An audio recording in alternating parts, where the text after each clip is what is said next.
Hey guys, Dr. Corey here. How about we talk a little bit more about intuitive eating? It's an interesting topic, isn't it? I want you to remember that intuitive eating is not about eating whatever, whenever, however, as much as I feel like, okay? We can be pretty impulsive creatures, and the thoughts that pop up in the mind will often tell us things that we don't necessarily want to listen to. I mean, think about where you would be if you just did whatever you felt like all the time or what the thoughts in your head told you to do.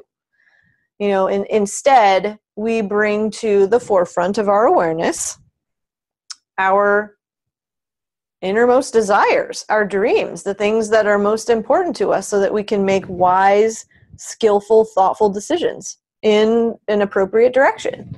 So intuitive eating is much the same. It is about using the knowledge you have and applying that knowledge and applying your strengths and resources and connections and influences to guide you towards making wise decisions about how to nourish your bodies.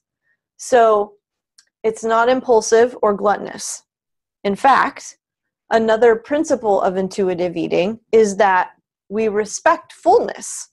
That means we become adept and skillful at honoring how our bodies feel when we're eating. And to do this, we have to tune in. That means inward, okay?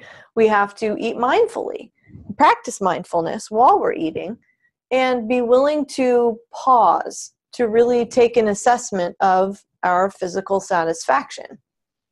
Now, I know that we've all felt like we could eat more and at the same time knew that if we did, we would feel physically uncomfortable.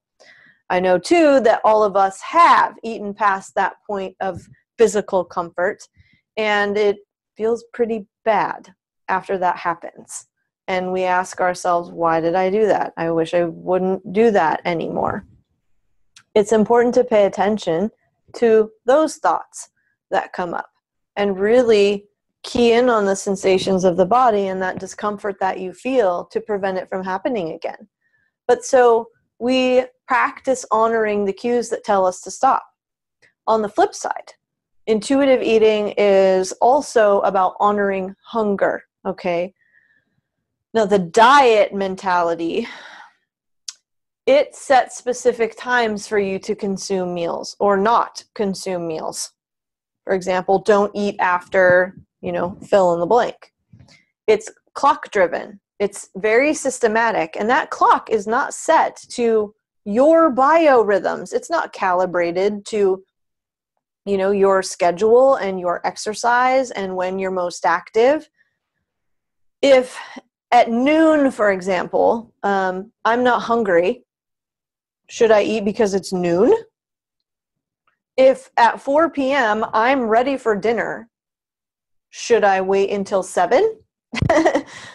Now, I understand that there are social circumstances that are going to dictate waiting or holding off for a bit or eating at certain times of the day. But the point is this, guys.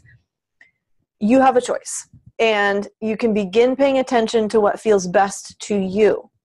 I am most hungry from the time my workout is over in the morning, because I train early, until about 1 p.m. in the afternoon. So that makes sense. I have my largest meals the first half of the day. If I eat lunch, for example, at noon, I'm typically ready for another full meal between 4 and 5, sometimes earlier than that. Now, my partner doesn't get home until 7 from work, so I'm usually eating by myself. Waiting until 7 to eat again would mean I'm walking around like a rabid bear, like just kind of gritting my teeth and to try not to eat. Why? Why would I do that? I do like eating with him, but I can also spend time with him while he eats. That's okay. So guys, your 2 intuitive eating practices are these. 1, honor your fullness. And 2, practice honoring your hunger. Your quote to take with you is this: eat because you love your body, not because you hate it.